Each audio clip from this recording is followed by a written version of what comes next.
శ్రీమాత్రే నమః. కార్తీక మాసంలో ముందు దీపారాధన ఎక్కడ చేయాలి అంటే, కార్తీక మాసంలో తులసి కోట దగ్గర కూడా ప్రతిరోజు దీపారాధన చేస్తాం కదా, ఎక్కడ చెయ్యాలి అని అడుగుతున్నారు. అది మీ ఇష్టం అండి. ఇంట్లో పూజ అయిపోయిన తర్వాత తులసమ్మ దగ్గర దీపారాధన వెలిగించుకున్నా, తులసమ్మ దగ్గర దీపారాధన వెలిగించుకుని ఇంట్లో వెలిగించుకున్నా, మొత్తానికి దీపారాధన అయితే మాత్రం చెయ్యండి. ఎక్కడ చేసిన తర్వాత ఎక్కడ చెయ్యాలి, లోపల చేసిన తర్వాతే బయట చెయ్యాలని ఏం లేదు. సావకాశం మీకు ఎలా వీలు కుదిరితే అలా చేసుకోవచ్చు. 2 పూటలా దీపారాధన చెయ్యొచ్చా అని అడుగుతున్నారు. మహద్భాగ్యం. 2 పూటలా తులసి కోట దగ్గర దీపారాధన చేయడం అంటే కార్తీక మాసంలో మామూలు విషయమా చెప్పండి. మనం అనుకుంటే అన్నీ జరిగిపోవు. భగవంతుడి సంకల్పం ఉండాలి ఖచ్చితంగా. భగవంతుడి అనుగ్రహం ఉంటేనే మనం ఏదైనా చేయగలుగుతాం. కాబట్టి భగవంతుడికి ఒకసారి నమస్కారం పెట్టి, మీరు ఎక్కడ దీపారాధన వెలిగించాలనుకున్నా, తులసి మొక్క దగ్గర వెలిగించాలనుకున్నా, ఇంట్లో వెలిగించాలనుకున్నా, ఒకసారి ఆయనకే నమస్కారం పెట్టి చేసేశారు అనుకోండి. ఒకవేళ మనం చేసింది తప్పు అని అనుకోండి, భగవంతుడే చూసుకుంటాడు. అయినా మీరు చేస్తున్నది దీపారాధనే కదా, ఇంకెవరి ఇంట్లోనో దొంగతనము చేయట్లేదు, ఇంకెవరినో తిట్టడం లేదు కదా, మంచి పనే చేస్తున్నారు. కాబట్టి మీ ఇష్టం, మీరు ఎక్కడ వెలిగించుకోవాలని అనుకుంటే అక్కడ వెలిగించుకోవచ్చు. అయితే మరి నైవేద్యం తులసి మొక్క దగ్గర పెట్టాలా, లోపల పెట్టాలా అని అడుగుతున్నారు. 2 చోట్ల పెట్టాలి. ఈ చిప్స్ ఉంటాయి కదా, అవి కానీ ఖర్జూరం కానీ మీరు తులసి మొక్క దగ్గర పెట్టుకోండి, తులసమ్మ దగ్గర, అలాగే ఇంట్లో కూడా పెట్టుకోండి. 2 చోట్ల పెట్టుకోవాలి. ఎందుకంటే మరి 2 చోట్ల దీపారాధన చేస్తున్నారు కదా, అందుకని 2 చోట్ల మీరు నైవేద్యం పెట్టుకోవచ్చు. అలాగే కార్తీక మాసం కదమ్మా, తలకి నూనె రాసుకుంటే పూజ చేసిన ఫలితం పోతుంది అని అంటున్నారు. నిజంగానే తలకి నూనె రాసుకోకూడదా? నూనె రాసుకోకపోతే నాకు తలనొప్పి వచ్చేస్తుంది, అందుకే పూజ మానేయాలనుకుంటున్నాను అని కొంతమంది. అసలు తలకి నూనె రాసుకోవచ్చా రాసుకోకూడదా అని కొంతమందిని అడుగుతున్నారు. రాసుకోవచ్చా రాసుకోకూడదా అనేది పక్కన పెట్టేయండి. ఇప్పుడు ఫర్ సపోజ్ రాసుకోకూడదు అంటాము, మానేస్తామా? మానేస్తే ఏమవుతుంది? తలకి నూనె పెట్టకపోతే తలనొప్పి వచ్చేవాళ్ళు తలకి నూనె రాసుకోకపోతే తలనొప్పి వచ్చేస్తుంది కదా. ఆ నొప్పితో అలా ఉండి భరించే కంటే హాయిగా చక్కగా తలకి నూనె రాసుకుని మీరు దేవాలయానికి వెళ్ళొచ్చు, ఇంట్లో అభిషేకము చేసుకోవచ్చు, దీపారాధన కూడా వెలిగించుకోవచ్చు. తలకి స్నానం చేసే గుడికి వెళ్ళాలని ఏం లేదు. మీరు హాయిగా కంఠ స్నానం చేసి గుళ్ళో దీపం వెలిగించుకోవచ్చు ఈ కార్తీక మాసంలో. అలాగే కార్తీక మాసం ఉపవాసం అందరూ ఉండాలా అని అడుగుతున్నారు.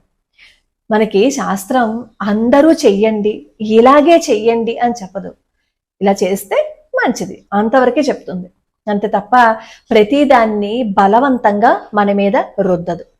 అలానే కార్తీక మాసంలో దీపాలు వెలిగిస్తాం కదమ్మా, మరి దేవాలయానికి వెళ్తాం కదా, అక్కడ కొన్ని దీపాలు కొండెక్కిపోతాయి. మరి అలా ఇంకొకరు ఎవరో వెలిగించిన ఆ దీపాలని మళ్ళీ మనం వెలిగించచ్చా అని అడుగుతున్నారు. అది బహుపుణ్యం. మనకి కార్తీక మాస కథల్లో కూడా వస్తుంది. ఒక ఎలుక పరిగెడుతూ ఉంటే వెలుగుతున్న దీపారాధన వచ్చి కొండెక్కిపోయిన దీపం ఒత్తి మీద పడుతుంది, అప్పుడు ఆ ఒత్తి వెలుగుతుంది. దానివల్ల ఈ ఎలుకకి కూడా మంచి జన్మ వస్తుంది. మనకి కార్తీక మాసం కథల్లోనే వస్తుంది. కాబట్టి ఒకవేళ మీరు దేవాలయానికి వెళ్ళినప్పుడు అలా కొండెక్కిపోయిన దీపాలు కనిపించాయి అనుకోండి, చక్కగా ఒత్తి సరిచేసి మీ దగ్గర నూనె ఉంటే నూనె కాస్త వేసి దీపారాధన మళ్ళీ వెలిగించండి. అది చాలా పుణ్యం. మీ అంతటా మీరు వెలిగించిన దీపాల కంటే కూడా అలా కొండెక్కిపోయిన దీపాలను వెలిగిస్తే చాలా మంచిది. అలాగే అక్కడ కార్తీక మాసంలో దీపాలు వెలిగించేటప్పుడు జుట్టు విరబోసుకోకండి. ఎందుకంటే మీరు స్నానం చేసి వస్తారు కదా, కార్తీక స్నానాలు చేసేస్తారు కదా, చేసిన తర్వాత ఆ నీళ్లు కారుతూ ఉంటాయి, ఆ జుట్టు విరబోసుకుంటూనే దీపారాధన చేస్తారు. అలా జుట్టు విరబోసుకుని దీపారాధన పొరపాటును కూడా చెయ్యొద్దు. అలాగే అక్కడ పక్కన చాలా గుళ్ళు ఏమవుతాయంటే నదుల పక్కన ఉంటాయి. నదుల్లో స్నానం చేసేసి ఆ తడి బట్టలతోటే ప్రదక్షిణ చేయడానికి లోపలికి వచ్చేస్తారు. ఆ తడంతా ఆ దేవాలయంలో వచ్చేస్తుంది.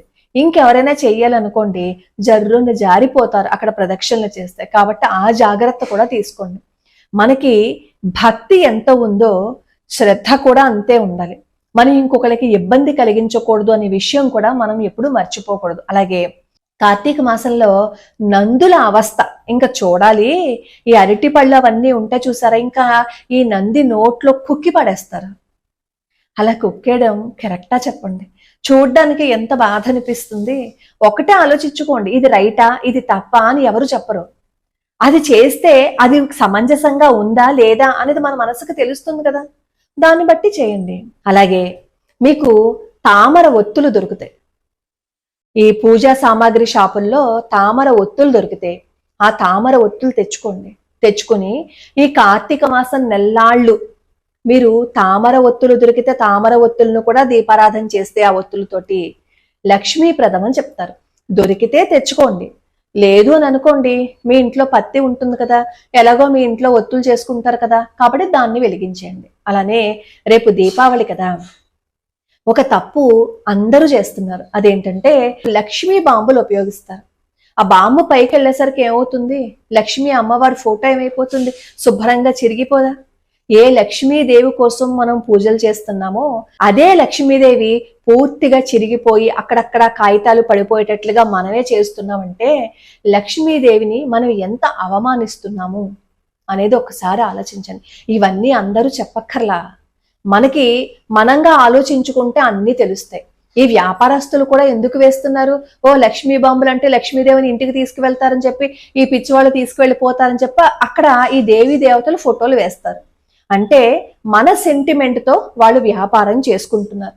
మనం వాళ్ళకి అర్థమయ్యేటట్టు చెప్పాలి, మేము సెంటిమెంట్కి పడిపోము, మేము పడిపోతాము అని అనుకుంటే అది మూర్ఖత్వం. అలా మేము సెంటిమెంట్కి పడిపోవాలి అని అనుకుంటే మీరే ఆయింట్మెంట్ రాసుకోవాల్సి వస్తుంది ఏదో ఒక రోజు అని వాళ్ళకి మనం తెలియచెప్పాలి. లోకా సమస్తా సుఖినో భవంతు, సర్వే జనా సుఖినో భవంతు.